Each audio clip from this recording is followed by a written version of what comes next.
Hello friends, नमस्कार। बहुत बहुत स्वागत है आपका एमएलटी एजुकेशन पॉइंट पर। तो आज की क्लास में हम जो टॉपिक पढ़ने वाले हैं वो बहुत ही इंपॉर्टेंट और बहुत ही इंटरेस्टिंग है। तो आप कॉपी और पेन लेकर बैठ जाइए, आपको साथ ही साथ में सब नोट करना है। तो आज का हमारा टॉपिक है इंट्रोडक्शन ऑफ माइक्रोबायोलॉजी। माइक्रोबायोलॉजी एक अपने आप में बहुत अच्छा सब्जेक्ट है, बहुत बड़ा सब्जेक्ट है, क्योंकि माइक्रोबायोलॉजी की क्या है कि खुद की ही बहुत सारी ब्रांचेस है। तो माइक्रोबायोलॉजी के इंट्रोडक्शन के बारे में आज हम पढ़ेंगे। तो इसमें हम ये देखेंगे कि माइक्रोबायोलॉजी के अंदर हम किसकी स्टडी करते हैं, इसकी कौन कौन सी ब्रांचेस होती है, इसके स्कोप क्या है, ये सारा हम आज की क्लास में डिस्कस करने वाले हैं। तो फाइनली स्टार्ट करते हैं आज का टॉपिक बिना देरी किए हुए, इंट्रोडक्शन ऑफ माइक्रोबायोलॉजी। देखो, सबसे पहले हम ये देखते हैं कि वर्ड को ब्रेक करना। वर्ड को ब्रेक करेंगे तो उसमें से उसका मीनिंग निकल कर आ जाएगा। तो फ्रेंड्स, यहां देखते हैं कि माइक्रो का मतलब क्या होता है। माइक्रो का मतलब देखो, हम यहां पर देखते हैं कि माइक्रो मतलब होता है सूक्ष्म, यानी कि स्मॉल। क्या होता है? माइक्रो का मतलब होता है स्मॉल, यानी कि छोटा या सूक्ष्म, इसे हम हिंदी में कहें तो। ठीक है। बायो, बायो का मतलब क्या होता है? हम सभी जानते हैं कि बायो का मतलब होता है जीव। देखिए, क्या होता है? जीव। हिंदी में लिख लेते हैं जीव। और लॉजी का मतलब क्या होता है? लॉजी का मतलब होता है स्टडी, स्टडी। ठीक है, यानी कि अध्ययन। और जीव यानी कि हम यहां पर लिख लेते हैं living things, living. Okay, means यहाँ पर सीधा सीधा हमें सब समझ में आ रहा है कि माइक्रोबायोलॉजी, माइक्रोबायोलॉजी यानी कि इतने ऐसे सूक्ष्म जीव जिनकी स्टडी हम करते हैं वो माइक्रोबायोलॉजी कहलाती है। साइंस की वह ब्रांच जिसके अंदर हम छोटे छोटे ऑर्गेनिज्म, लिविंग ऑर्गेनिज्म की स्टडी करते हैं, उनको हम माइक्रोबायोलॉजी कहते हैं। लिविंग ऑर्गेनिज्म, जीव। क्या है जीव? आप भी जीव हो, मैं भी जीव हूं। ठीक है, जिसमें भी सेल्स है वो सभी जीव है। ठीक है, तो ये कहने का मतलब इसका ये है, ये माइक्रो क्यों कह रहे हैं इसको? बायोलॉजी तो है, हमें समझ में आता है, माइक्रो क्यों कह रहे हैं। देखो, अगर हम देखते हैं कि मैं आपको दिखाई दे रही हूँ, आप किसी गाय, भैंस, बकरी किसी को देखेंगे तो वो आप एटलीस्ट आपको, मतलब जो चींटी को देखते हैं तो वो भी आपको दिखाई दे सकता है। तो चींटी से भी छोटा जीव, ठीक है, चींटी से भी छोटे जीव, इतने छोटे कि हम उनको अपनी खुली आंखों से नहीं देख सकते। मैं खुली आंखों से नहीं देख सकते तो क्या आंखें बंद करके देख? नहीं, आंखें बंद करके देखोगे तो जो दिख रहा है वो भी नहीं दिखेगा, मैं भी नहीं दिखूंगी। ठीक है, तो ऐसे सूक्ष्म ऑर्गेनिज्म, ऐसे माइक्रो ऑर्गेनिज्म जिनको देखने के लिए हमें एक स्पेशल इंस्ट्रूमेंट की जरूरत होती है, जिसे हम कहते हैं माइक्रोस्कोप। यानी कि ऐसे छोटे, ऐसे सूक्ष्म जीव जिनको हम अपनी खुली आंखों से नहीं देख सकते, उनको देखने के लिए हमें माइक्रोस्कोप की जरूरत होती है। तो ये यहाँ पर क्या कह रहा है कि microbiology is branch of science that deals with the study of micro organism which are so small. एक मिनट, हाँ ठीक है। क्या बोल रहा है? माइक्रोबायोलॉजी साइंस की वह ब्रांच है जिसमें हम माइक्रो ऑर्गेनिज्म की स्टडी करते हैं। माइक्रो ऑर्गेनिज्म यानी कि छोटे छोटे सूक्ष्म जीव, सूक्ष्म जीव की स्टडी करते हैं जिनको हम अपनी खुली आंखों से नहीं देख सकते, that they can not seen with necked आई। उनको देखने के लिए हमें एक माइक्रोस्कोप की जरूरत होती है। ये है हमारा माइक्रोस्कोप। माइक्रोस्कोप जो है वो डिफरेंट डिफरेंट टाइप्स के होते हैं। माइक्रोस्कोप का इन्वेंशन किसने किया था, सबसे पहले माइक्रोस्कोप किसने बनाया था, ये सब हिस्ट्री पढ़ेंगे हम माइक्रोबायोलॉजी के, उसमें आपको अच्छे से समझ में आ जाएगा। अभी आप इतना समझिए कि इन छोटे जीव को देखने के लिए हमें एक स्पेशल इंस्ट्रूमेंट की जरूरत होती है, जिसे हम माइक्रोस्कोप कहते हैं। ये माइक्रोस्कोप जो है, किसी भी माइक्रो ऑर्गेनिज्म को, उसको कम से कम कितना, आप चाहो उसको 10 गुना देख सकते हो, 20 गुना देख सकते हो, 50 गुना देख सकते हो। ठीक है, ये 10 गुना मतलब हम समझे यहाँ पर कि 10x, जैसे 10x जो लेंसेस होते हैं, इसमें जो यहाँ पर जो माइक्रोस्कोप में यहाँ पर लेंसेस लगे हुए होते हैं, तो 10x के भी होते हैं, 40x के भी होते हैं। तो 10x मतलब कि 10 गुना ऐसा ऑर्गेनिज्म जो कि आपको ऐसा दिखाई देता है, और आप उसको 10 गुना करके देख सकते हो। ठीक है, with the help of microscope. Okay, can only seen by the help of microscope, मैंने आपको बता ही दिया है। अब आगे चलते हैं कि microscope found in must everywhere in nature, like soil, water, air, plant surface, human brings to animal. यानी कि ये माइक्रो ऑर्गेनिज्म कहीं पे भी प्रेजेंट हो सकते हैं। कौन कौन से माइक्रो ऑर्गेनिज्म होते हैं ये अभी हम आगे डिस्कस करेंगे। ठीक है, लेकिन ये माइक्रो ऑर्गेनिज्म जो है वो कहीं पर भी प्रेजेंट हो सकते हैं। सॉइल में, मिट्टी में भी हो सकते हैं, पानी में भी हो सकते हैं, आपके खाने में हो सकते हैं, हवा में हो सकते हैं, प्लांट्स पे हो सकते हैं, एनिमल के अंदर हो सकते हैं। तो micro organism found in must everywhere in nature, ठीक है, कहीं पे भी प्रेजेंस होते हैं, लेकिन हमें खुली आंखों से नहीं दिखाई दे सकते हैं। आई होप आपको इतना क्लियर हुआ। आगे चलते हैं कि ये जो माइक्रो ऑर्गेनिज्म होते हैं इनकी साइज कितनी होती है। वैसे तो सभी माइक्रो ऑर्गेनिज्म की साइज जो है वो डिफरेंट डिफरेंट होती है, लेकिन हम यहाँ पर एक अप्रोक्स साइज देखते हैं कि less than 0.1 mm, less than 0.1 mm जो है ये माइक्रो ऑर्गेनिज्म दिखते हैं। अब ये कितना छोटा होता है तो आप इनको क्या देख सकते हो, नहीं देख सकते। Okay, many organisms live in and our body. They are normally harmless and even helpful, but under certain conditions, some microorganisms cause disease. इसका मतलब होता है, देखो, माइक्रो ऑर्गेनिज्म सभी जगह प्रेजेंस होते हैं, हमारी खुद की बॉडी के अंदर भी माइक्रो ऑर्गेनिज्म होते हैं, लेकिन कुछ माइक्रो ऑर्गेनिज्म वो जो हमारी बॉडी के अंदर प्रेजेंस है, कुछ ऐसे भी होते हैं जो कि अंदर प्रेजेंस तो है लेकिन हमको कोई नुकसान नहीं पहुंचाते हैं। ठीक है, तो कुछ माइक्रो ऑर्गेनिज्म अच्छे भी होते हैं तो कुछ बुरे भी होते हैं। अब जो माइक्रो ऑर्गेनिज्म बुरे होते हैं जिसे हम कहते हैं पैथोजन्स, पैथोजन। अब यहां पर आपने एक लाइन पढ़ी होगी कि but under certain condition some micro organism cause disease, यानी कि हमारी बॉडी के अंदर भी कुछ तो ऐसे प्रेजेंस होते हैं जो हमें बीमारी कॉज कर रहा हो। ठीक है, जो हमें बीमारियां हो रही है वो काई से हो रही है, माइक्रो ऑर्गेनिज्म से। तो कुछ तो हमारी बॉडी के अंदर ऐसा प्रेजेंस होता है जो कि डिसीज कोज करता है। तो जो माइक्रो ऑर्गेनिज्म डिसीज कोज करते हैं उनको हम कहते हैं पैथोजेंस, और जो ऑर्गेनिज्म हमारी बॉडी के अंदर प्रेजेंस तो है लेकिन वो कोई डिसीज कोज नहीं करते हैं उनको हम कहते हैं कॉमन सेल्स। समझ में आया? क्लियर है कि जो ऑर्गेनिज्म माइक्रो ऑर्गेनिज्म डिसीज कोज कर रहे हैं उनको हम कहते हैं पैथोजन, और जो नहीं करते हैं, हमारी बॉडी के अंदर प्रेजेंस है, जो हमारे लिए अच्छे होते हैं, उनको हम कहते हैं कॉमन सेल्स। ओके, अब देखो अगला आता है हमारा यहाँ पर कि कौन कौन से माइक्रो ऑर्गेनिज्म है। कौन कौन से माइक्रो ऑर्गेनिज्म, भाई आपने अभी लेटेस्ट आपने देखा होगा कि कोरोना वायरस। कोरोना वायरस क्या है? कोरोना वायरस भी तो एक माइक्रो ऑर्गेनिज्म है, उसकी स्टडी हम माइक्रोबायोलॉजी के अंदर ही करते हैं। क्या आप कोरोना वायरस को खुली आंखों से देख सकते थे? नहीं देख सकते थे, तो उसको देखने के लिए हमें माइक्रोस्कोप की जरूरत पड़ती थी। ओके, तो वायरस क्या है? वायरस भी एक माइक्रो ऑर्गेनिज्म है। बैक्टीरिया, बैक्टीरिया क्या है? ये भी एक माइक्रो ऑर्गेनिज्म है। फंगई, एल्गी और पैरासाइट, ये सभी ऐसे माइक्रो ऑर्गेनिज्म हैं जिनको हम नेक्ड आई से नहीं देख सकते। कुछ पैरासाइट ऐसे होते हैं जिनको हम देख सकते हैं लेकिन सभी को नहीं, तो इनको हम खुली आंखों से नहीं देख सकते, इनको देखने के लिए हमें माइक्रोस्कोप की जरूरत पड़ती है।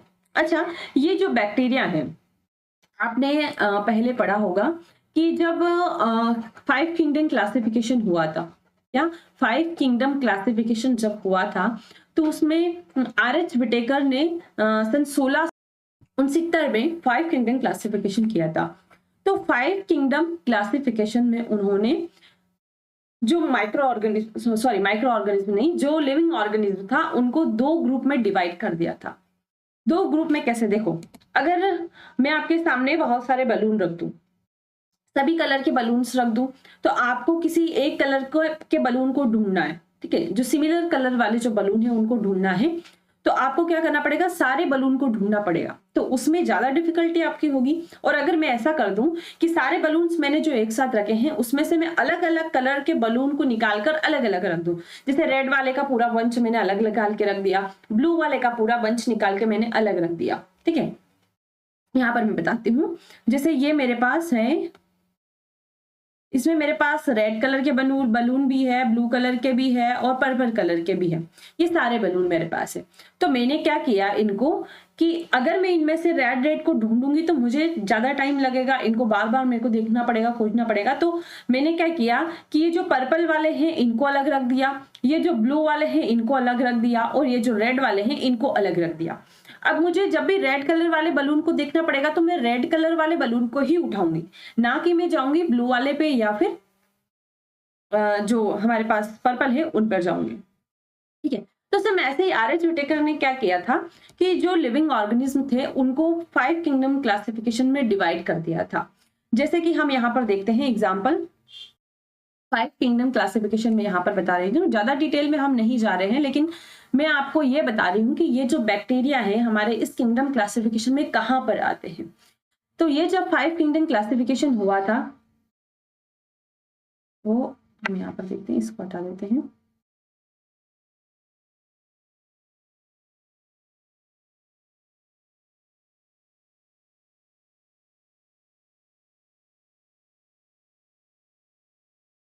उसमें इन्होंने इनको दो मतलब सेल के आधार पर इनको दो ग्रुप में डिवाइड किया था। जैसे कोई ना कोई विशेषता होती है ना, उस विशेषता के आधार पर ही हम उसको डिवाइड करते हैं। जैसे मेरे को ब्लू वाले सब एक जैसे दिखे, तो उनमें विशेषता ये थी कि वो ब्लू कलर के हैं।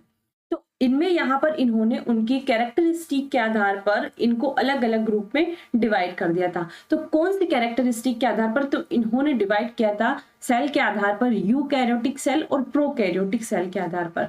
यूकैरियोटिक और प्रोकैरियोटिक आपने पढ़ा होगा। तो प्रोकैरियोटिक अब मैम ये प्रोकैरियोटिक क्या होता है? देखो, प्रोकैरियोटिक और पहले हम लिख लेते हैं यहाँ पर यूकैरियोटिक। हम प्रोकैरियोटिक और यूकैरियोटिक की एक अलग ही क्लास लेंगे, इसको डिटेल में अच्छे से समझेंगे। अभी हम फिलहाल इतना समझ लेते हैं कि प्रोकैरियोटिक मतलब इन्होंने क्या है कि सेल के आधार पर इनको दो ग्रुप में डिवाइड किया था। 5 किंगडम क्लासिफिकेशन जब इन्होंने किया था, तो सेल के आधार पर कैसे किया था? देखो, सभी लिविंग ऑर्गेनिज्म के अंदर क्या प्रेजेंस होती है? सेल्स प्रेजेंट होती है। हमारे भी अंदर भी सेल्स हैं, ठीक है, तभी तो हम क्या कहलाते हैं? जीवित ऑर्गेनिज्म कहलाते हैं। तो जैसे मेरे पास ये मोबाइल है, तो क्या मोबाइल के अंदर सेल है? नहीं है। तो ये लिविंग ऑर्गेनिज्म है? नहीं है। ओके, तो यहां पर हम देख रहे हैं कि ये क्या है? ये सेल है। यहां पर भी ये सेल है। अब यूकैरियोटिक और प्रोकैरियोटिक का मतलब क्या होता है? प्रो मतलब हम यहां पर समझे तो पुराना, क्या पुराना, ठीक है, और यू मतलब हम समझे यहां पर नया, ठीक है। अब हम यूं समझने के लिए देख रहे हैं कि पुराने जमाने में इतना डेवलपमेंट नहीं हुआ था। तो ये जो सेल थी, ये सेल तो थी, लेकिन इसके अंदर जो ऑर्गेनल्स प्रेजेंट होते हैं, सेल ऑर्गेनल्स जो होते हैं, ऑर्गेनल्स में क्या क्या, लाइक जैसे माइटोकॉन्ड्रिया, ठीक है, माइटोकॉन्ड्रिया और ये सब इसके अंदर नहीं था, ठीक है। यहाँ पर केवल सेल थी, ठीक है, सेल थी, इसके यहाँ पर प्लाज्मा मेम्ब्रेन थी, इसमें राइबोसोम प्रेजेंस थे। बाकी इसके अंदर जो ऑर्गेनल्स है वो नहीं प्रेजेंस है, जैसे गोल्जी बॉडी, माइटोकॉन्ड्री, ये सारे ऑर्गेनल्स इसके अंदर नहीं प्रेजेंस थे। ये पुराने जमाने की सेल्स थी, इतनी डेवलप नहीं हुई थी। ये समझाने के लिए मैं आपको बता रही हूँ। और नया मतलब कि ये क्या है कि डेवलप सेल है, मॉडिफाइड सेल है। इसके अंदर सेल है, सेल के अंदर सारे सेल ऑर्गेनल्स भी है, ठीक है। न्यूक्लियस है, माइटोकॉन्ड्रिया है, गोल्जी बॉडी है, और इसके अंदर ना तो गोल्जी बॉडी था, ना न्यूक्लियस था, ना माइटोकॉन्ड्रिया है, कुछ नहीं था। तो उसको हम प्रोकैरियोटिक पुरानी सेल कह देते हैं। और यूकैरियोटिक जैसे हम नई सेल जिसके अंदर सेल है, सेल ऑर्गेनल्स भी है। अब देखो, प्रोकैरियोटिक के अंदर इन्होंने जब 5 किंगडम क्लासिफिकेशन किया था, तो मैं बता देती हूँ, पहले आपको ये बता देती हूँ कि 5 किंगडम क्लासिफिकेशन में इन्होंने किस किस को लिया था। यहाँ पर मैं आपको बता देती हूँ। तो फर्स्ट जो है इन्होंने 5 किंगडम क्लासिफिकेशन में किया था, एक था हमारा यहाँ मोनेरा, सेकेंड है प्रोटिस्टा, थर्ड है फंगी, और फोर्थ है यहाँ पर हम ले लेते हैं एनिमेलिया, और फिफ्थ है। तो ये 5 ग्रुप जो है इन्होंने बनाए थे, मोनेरा, प्रोटिस्टा, फंगाई, एनिमेलिया और प्लेंटी। अब इन्होंने प्रोकैरियोटिक के अंदर किसको लिया था और यूकैरियोटिक के अंदर किसके लिया था? तो प्रोकैरियोटिक के अंदर कौन से आएंगे? वो आएंगे जिनके अंदर सेल है लेकिन सेल ऑर्गेनल्स नहीं है, और ऐसे हैं हमारे, वो है मोनेरा। क्या है? मोनेरा। तो मोनेरा को इन्होंने लिया था प्रोकैरियोटिक सेल के अंदर, और मोनेरा के अंदर जो है वो आते हैं हमारे क्या? बैक्टीरिया। अब यहाँ पर मेरा समझाने का, ये इतनी सारी रामायण गाने का मतलब यही था कि हमारे जो बैक्टीरिया है वो मोनेरा किंगडम के अंतर्गत आते हैं, और जो कि क्या है? प्रोकैरियोटिक सेल है, यानी कि वो जो सेल है, बैक्टीरिया के अंदर सेल प्रेजेंस होती है, वो भी एक लिविंग ऑर्गेनिज्म है, लेकिन उसके अंदर सेल ऑर्गेनल्स नहीं होते हैं। ओके, तो मेरा यहाँ पर ये समझाने का मतलब यही था। अब देखो, यूकैरियोटिक में थोड़ा सा इंटरेस्टिंग ये आता है कि यूकैरियोटिक में क्या होता है कि इनको फिर से इन्होंने फर्दर डिवाइड किया इन्होंने, एक तो यूनिसेल्यूलर और मल्टीसेल्यूलर। अब यहां पर इसके अंदर एक और नया कंसेप्ट ये आता है कि यूनिसेल्यूलर और मल्टीसेल्यूलर मीन्स, देखो इसके अंदर सेल है, सेल ऑर्गेनल्स भी है, लेकिन कुछ लिविंग ऑर्गेनिज्म ऐसे हैं जिनके अंदर केवल एक ही सेल है। यहाँ पर सेल और सेल ऑर्गेनल्स तो है इसके अंदर, लेकिन एक ही सेल है। और मल्टी सेल्यूलर, मल्टी का मतलब क्या होता है, बहुत सारे, यूनी मतलब होता है एक, ठीक है, यूनी मतलब होता है कि एक ही सेल है, और मल्टी का मतलब होता है कि बहुत सारी सेल्स है। जैसे हम हैं, तो हम किसके अंदर आएंगे, हमारे अंदर क्या एक ही सेल है, नहीं, हमारे अंदर तो बहुत सारी सेल्स है, तो हम आएंगे इसके अंदर यूकैरियोटिक में, मल्टी सेल्यूलर के अंदर। अब यूनिसेल्यूलर के अंदर इन्होंने लिया था किसको, यूनिसेल्यूलर के अंदर इन्होंने लिया कौन से वाले ग्रुप को, इसके अंदर लिया इन्होंने किसको, प्रोटिस्टा को, प्रोटिस्टा, ठीक है। अब इस प्रोटिस्टा के अंदर कौन कौन आते हैं, हमारे माइक्रोबायोलॉजी के अंदर से आते हैं इनमें पैरासाइट, पैरासाइट और सम एल्गी, ठीक है, एल्गी भी आते हैं। एक एल्गी जो होती है ब्लू ग्रीन एल्गी, कौन सी, यहाँ पर लिखी देते हैं, ब्लू ग्रीन एल्गी जो होते हैं, ब्लू ग्रीन एल्गी, वो इसके अंदर भी आते हैं। एक ही होती है जो इसके अंदर आती है प्रोकैरियोटिक के अंदर, बाकी सम जो है वो यूनिसेल्यूलर के अंदर आती है और सम मल्टी सेल्यूलर के अंदर आती है, यानी कि ये ऑलराउंडर है। एल्गी जो होती है वो प्रोकैरियोटिक होती है, यूनिसेल्यूलर, कुछ मल्टी सेल्यूलर भी होती है। एल्गी जो आपने देखा होगा ना पानी में, जो हरी हरी कांजी जैसी, जिसे हम कांजी कहते हैं नॉर्मल लैंग्वेज में हम कहते हैं, बाकी आप क्या कहते हो आई डोंट नो। तो एल्गी जो होती है पानी में जो हरी हरी आपको दिखाई देती है, उसको हम कहते हैं एल्गी, ठीक है। पैरासाइट, ये सारे पैरासाइट, बैक्टीरिया, ये सब हम माइक्रोबायोलॉजी के अंदर ही पढ़ेंगे। और मल्टी सेल्यूलर लास्ट बचा है। मल्टी सेल्यूलर के अंदर हमारे आते हैं क्या, कौन कौन से बचे हैं हमारे, एक बचा है हमारा फंगी, और एक बचा है हमारा एनिमिलिया, और एक बचा है हमारा प्लांट, ठीक है। तो ये आते हैं हमारे किसके अंदर, यूकैरियोटिक में, मल्टी सेल्यूलर के अंदर, ठीक है। यहाँ पर हमें केवल एनिमेलिया लिख देती हूँ, यहाँ पर ऊपर मैंने इसका पूरा मीनिंग लिखा है एनिमेलिया। तो ये तीन जो है हमारे यूकैरियोटिक के अंदर आते हैं। तो जो हमारे पैरासाइट है, पैरासाइट और एल्गी और फंगाई, ये भी क्या है, माइक्रो ऑर्गेनिज्म है जो कि यूकैरियोटिक के अंदर ही आते हैं। यूकैरियोटिक मीन्स इसके अंदर बहुत सारी सेल्स होती है, सेल्स होती है, लेकिन सेल्स ऑर्गेनल्स होते हैं, जिसमें से कुछ जो होते हैं वो यूनिसेल्यूलर के अंदर आते हैं और कुछ जो है वो मल्टी सेल्यूलर के अंदर आते हैं। ये बहुत इंपॉर्टेंट है पॉइंट ऑफ व्यू आपके मेन एग्जाम और कॉम्पिटिटिव एग्जाम में भी इसमें से क्वेश्चन बनते हैं कि बैक्टीरिया जो है वो कौन से किंगडम के अंदर आते हैं, वो प्रोकैरियोटिक है या यूकैरियोटिक है, ठीक है। जैसे पैरासाइट है तो यूनिसेल्यूलर है या मल्टी सेल्यूलर है या यूकैरियोटिक सेल है, कौन से के अंदर आते हैं। तो आई होप आपको ये भी अच्छे से क्लियर हो गया होगा। तो बैक्टीरिया जो है हमारे यहाँ पर, बैक्टीरिया है, बहुत सारे टाइप्स के बैक्टीरिया होते हैं, सभी के बारे में हम एक एक करके पढ़ेंगे माइक्रोबायोलॉजी के अंदर। तो मैं आपको बता देती हूँ, जैसे हमने देखा कि टाइफाइड हो जाता है ना हमें, तो टाइफाइड जो है वो किसके द्वारा होता है, बैक्टीरिया के द्वारा ही होता है ना। और टाइफाइड जो क्या है, मतलब कि किसी जो वो बैक्टीरिया जो कि डिसीज कोज कर रहा है, जो कि टाइफाइड कोज कर रहा है। अब देखो एक और जो बैक्टीरिया होता है वो होता है इकोलाई। इकोलाई जो है हमारे अंदर भी प्रेजेंट होता है, लेकिन उसमें से कुछ इकोलाई की स्ट्रेन जो होती है वो हमारे लिए हार्मफुल होती है और कुछ अच्छी भी होती है। तो सभी बैक्टीरिया हार्मफुल नहीं होते हैं और सभी बैक्टीरिया जो है वो अच्छे भी नहीं होते हैं। ओके, तो ये सभी के बारे में हम डिटेल में माइक्रोबायोलॉजी की जो क्लासेस हमारी स्टार्ट होगी तो उसमें पढ़ेंगे। सो ये कैरेक्टरिस्टिक हम देख लेते हैं इसके। कैरेक्टरिस्टिक अब यहाँ पर थोड़े से छिप गए हैं, कोई बात नहीं, हम फिर भी हमारे समझ में आ रहे हैं, मैं पढ़ के बता देती हूँ कि देखो कैरेक्टरिस्टिक में आपको बता रही हूँ कि प्रोकैरियोटिक और यूकैरियोटिक मैंने आपको बता ही दिया कि कुछ माइक्रो ऑर्गेनिज्म जो होते हैं वो प्रोकैरियोटिक होते हैं और कुछ यूकैरियोटिक होते हैं। यूनिसेल्यूलर और मल्टी सेल्यूलर होते हैं। यूनिसेल्यूलर मैंने आपको बता ही दिया है कि यूनिसेल्यूलर जिसके अंदर एक ही सेल होती है, सेल ऑर्गेनल्स होते हैं, लेकिन क्या होती है, एक ही सेल होती है। मल्टी सेल्यूलर मीन्स जिसके अंदर बहुत सारी सेल्स होती है। तो एरोबिक और एनारोबिक, अब यहाँ पर एक और नया शब्द आया है एरोबिक और एनारोबिक, यानी कि कुछ माइक्रो ऑर्गेनिज्म जो है हमारे ऑक्सीजन की प्रेजेंस में भी ग्रो करते हैं और कुछ ऑक्सीजन की एब्सेंस में भी ग्रो कर जाते हैं।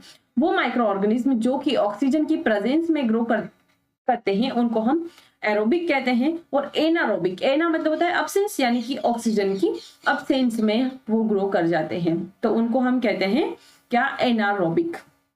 साइज मैंने आपको बताई दी है कि लेस देन 0.1 mm जो है इनकी साइज होती है। कैरेक्टरिस्टिक आपको अच्छे से समझ में आया। अब यहाँ पर हम इंपॉर्टेंट जो आता है हमारा अगला, ब्रांचेस ऑफ माइक्रोबायोलॉजी। माइक्रोबायोलॉजी अपने आप में खुद ही बहुत बड़ा सब्जेक्ट है, लेकिन बहुत ही इंटरेस्टिंग सब्जेक्ट है। अब आता है हमारा यहाँ पर कि ब्रांचेस में हम सबसे पहले देखते हैं कि देखो माइक्रोबायोलॉजी को क्या है कि दो ब्रांच में डिवाइड किया गया है। एक तो है प्योर माइक्रोबायोलॉजी और एक है अप्लाइड माइक्रोबायोलॉजी। तो यहाँ पर मैंने जो ये मेंशन किया है ये है प्योर माइक्रोबायोलॉजी, क्योंकि हमें ये सारा सब्जेक्ट जो है वो पढ़ने हैं। बैक्टीरियोलॉजी में हम देखते हैं कि स्टडी ऑफ बैक्टीरिया, यानी कि जिसके अंदर हम बैक्टीरिया की स्टडी करते हैं वो क्या कहलाती है, बैक्टीरियोलॉजी कहलाती है। बैक्टीरियोलॉजी की खोज किसने करी थी, ये सारा हम हिस्ट्री में पढ़ेंगे। ठीक है, तो बैक्टीरिया जो है वो बहुत सारे डिफरेंट डिफरेंट टाइप्स के होते हैं। जैसे लाइक मैंने अभी आपको एग्जांपल भी दिया था कि जो टाइफाइड कोज करता है, तो टाइफाइड जो है वो कौन सा बैक्टीरिया कोज करता है। ठीक है, तो वो बैक्टीरिया की मार्फोलॉजी, शेप, साइज, उनका लेबोरेटरी डायग्नोसिस, ये सारा हम किसके अंदर पढ़ते हैं, बैक्टीरियोलॉजी के अंदर पढ़ते हैं। प्रोटोजोलॉजी में जिसके हम प्रोटोजोआ की स्टडी करते हैं। ठीक है, वायरोलॉजी के अंदर हम किसकी स्टडी करते हैं, वायरस की स्टडी करते हैं। भाई कोरोना वायरस आने के बाद में वायरस को कौन नहीं जानता, सभी जानते हैं, छोटे से लगाकर बड़े भी कोरोना वायरस को जानते हैं। ठीक है, तो वायरस की स्टडी करते हैं कि वायरस जो है वो कैसा दिखता है, कैसे उसका प्रिवेंशन करना है, डायग्नोसिस करना है, कैसे वैक्सीन वगैरह, ये सारा जो है हमारा वायरोलॉजी के अंदर आता है। तो सारे सब्जेक्ट हम पढ़ेंगे किसके अंदर, माइक्रोबायोलॉजी के अंदर। इम्यूनोलॉजी में हम इम्यून सिस्टम की स्टडी करते हैं। इम्यून सिस्टम की स्टडी, जैसे हमारे कोई भी माइक्रो ऑर्गेनिज्म हमारे बॉडी के अंदर इंटर होता है तो हमारी बॉडी क्या बनाती है, इम्यूनिटी बनाती है उसके अगेंस्ट। ठीक है, उससे लड़ती है, उस माइक्रो ऑर्गेनिज्म से लड़ती है, फाइट करती है, उसको किल करती है। तो ये सारी हम पढ़ते हैं कि कैसे इम्यूनिटी डेवलप होती है, कितने टाइप्स की होती है, ये सारा हम इम्यूनोलॉजी के अंदर पढ़ेंगे। पैरासाइटोलॉजी में के अंदर हम पढ़ते हैं पैरासाइट की स्टडी। जो पैरासाइट जो है वो कैसे होते हैं, कैसे वो अपना लाइफ साइकिल जो है वो चलाते हैं, ये सारा हम पैरासाइटोलॉजी के अंदर पढ़ते हैं। माइकोलॉजी के अंदर हम फंगई की स्टडी करते हैं। फंगई जैसे ईस्ट, मोल्ड, ठीक है, ईस्ट हम यहाँ पे देख लेते हैं, ईस्ट और मोल्ड्स, मशरूम, ये सब आपने देखा ही होगा पहले जब आपने बायोलॉजी पढ़ी होगी, तो उसकी स्टडी जो है हम माइकोलॉजी के अंदर करते हैं। तो डिटेल स्टडी हम ये सारी इनकी करेंगे। और यहाँ पर हो गया हमारा प्योर माइक्रोबायोलॉजी। अब आता है नेक्स्ट एप्लाइड माइक्रोबायोलॉजी। देखो एप्लाइड माइक्रोबायोलॉजी के अंदर क्या क्या आती है, तो फर्स्ट वन हम यहाँ पर बात कर लेते हैं कि मेडिकल माइक्रोबायोलॉजी क्या आती है, मेडिकल माइक्रोबायोलॉजी। देखो मेडिकल माइक्रोबायोलॉजी के अंदर हम पढ़ते हैं कि जो बैक्टीरिया डिसीज कोर्स कर रहा है, जो ऑर्गेनिज्म डिसीज कोर्स कर रहा है, ठीक है, तो वो कौन से डिसीज कोर्स करता है, ये सारे डिसीज के बारे में हमें देखना, डायग्नोसिस करना। ठीक है, कॉज डिसीज यहाँ पर लिख लेते हैं, माइक्रो ऑर्गेनिज्म कॉज डिसीज, तो उसका डायग्नोसिस, उसका प्रिवेंशन, ये सारा हम मेडिकल माइक्रोबायोलॉजी के अंदर स्टडी करते हैं। अब सेकेंड वन जो है वो आता है हमारा यहाँ पर, सेकेंड आता है क्या, यहाँ पर आता है हमारा फूड, ले लेते हैं, फूड एंड डेयरी माइक्रोबायोलॉजी। क्या आता है, food and dairy microbiology. Food and dairy microbiology के अंदर अच्छा हम क्या देखते हैं, यही देखते हैं ना कि जो फूड है उसको हमारे खाने को कैसे प्रिवेंशन इसका करना है। अच्छा, जो ये माइक्रो ऑर्गेनिज्म होते हैं हमारे फूड में भी मतलब रिस्पॉन्सिबल होते हैं, जैसे ब्रेड बनाने के लिए। ठीक है, हम देखते हैं कि हम दूध को अगर लंबे टाइम तक रख देते हैं तो वो क्या होता है, खराब हो जाता है। तो उसमें भी क्या होता है, माइक्रो ऑर्गेनिज्म ही होते हैं। दूध से जब दही बनता है तो उसके लिए भी माइक्रो ऑर्गेनिज्म ही रिस्पॉन्सिबल होते हैं। तो जैसे फूड के प्रिजर्वेशन के लिए भी हम यूज करते हैं, फूड के प्रिजर्वेशन की, ये सारी फूड से रिलेटेड स्टडी जो है हम इसके अंदर करते हैं। डेयरी प्रोडक्ट से रिलेटेड स्टडी जो है हम फूड एंड डेयरी माइक्रोबायोलॉजी के अंदर करते हैं। जो थर्ड वन है वो आता है हमारा यहाँ पर, थर्ड वन आता है एग्रीकल्चर माइक्रोबायोलॉजी। एग्रीकल्चर माइक्रोबायोलॉजी, इसके अंदर हम जैसे आपने देखा होगा कि जो खाद बनता है खेत में, जो खाद यूज करते हैं किसान, तो वो खाद में क्या आते हैं, सब माइक्रो ऑर्गेनिज्म के कारण ही तो वो खाद बन रहा है कि तो उसके लिए भी होता है। तो इसमें हम मोटा मोटा यहाँ पर देख, सॉइल न्यूट्रिएंट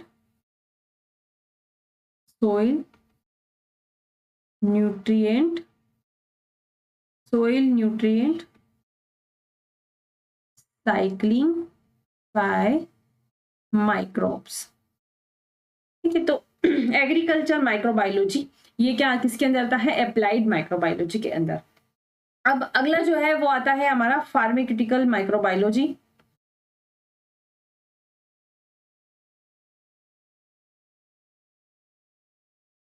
अच्छा, इसके अंदर जो है हम स्टडी करते हैं किसकी? जो एंटीबायोटिक्स होती है, ठीक है, एंटीबायोटिक्स जो होती है वो भी कई माइक्रो ऑर्गेनिज्म ही उसके लिए होते हैं रिस्पॉन्सिबल। तो हम यहाँ पर मोटा मोटा लिख लेते हैं, एंटीबायोटिक की स्टडी जो है हम इसके अंदर करते हैं। ये हो गई हमारी क्या? Medical microbiology, food and dairy microbiology, agriculture microbiology, fourth pharmaceutical microbiology. और हम यहाँ पर देख लेते हैं कि अगला जो है वो आता है हमारा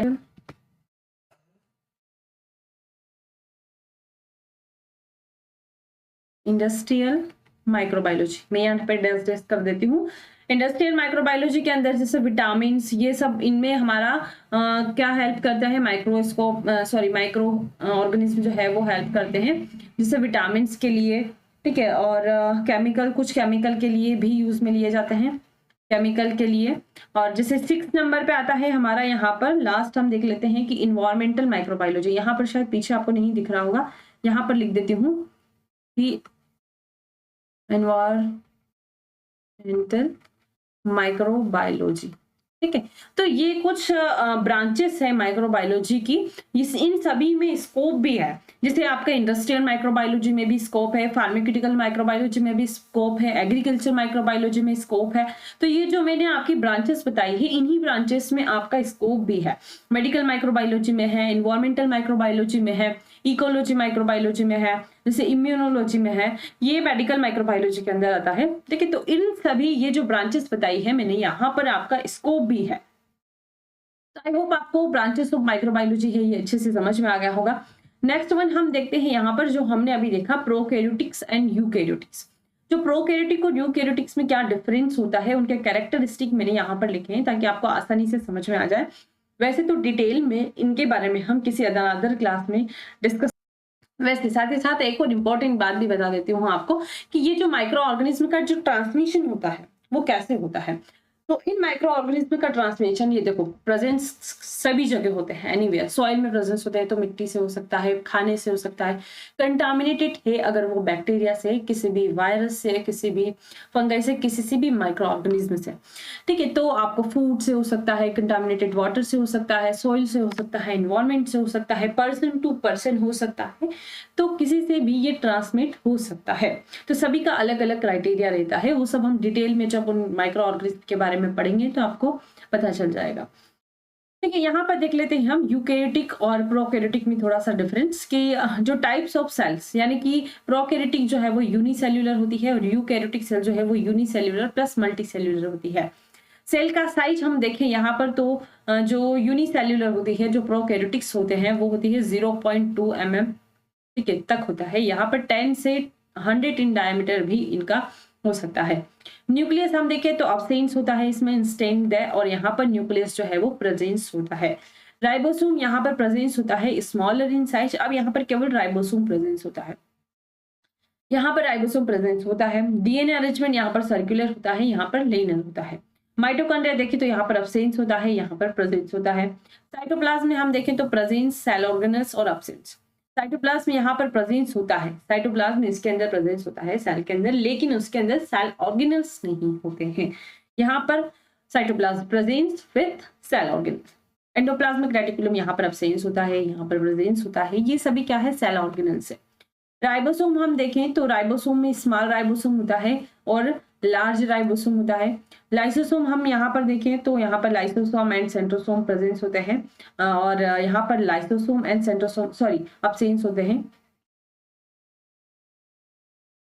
और यहाँ पर प्रेजेंस होते हैं। Cell division through binary fission होता है, और यहाँ पर सेल डिवीजन जो है वो माइटोसिस के द्वारा होता है। रिप्रोडक्शन यहाँ पर देखो एक चीज, तो यहाँ पर आएगा एसेक्सुअल, ठीक है। रिप्रोडक्शन जो है प्रोकैरियोटिक में क्या होता है? एसेक्सुअल होता है, यूकैरियोटिक में बहुत सेक्सुअल एंड एसेक्सुअल। एग्जाम्पल हम देखें यहाँ पर कि बैक्टीरिया जो है वो किसके अंदर आते हैं? प्रोकैरियोटिक के अंदर आते हैं, और ब्लू ग्रीन एल्गी जो होती है वो भी इसके अंदर आती है।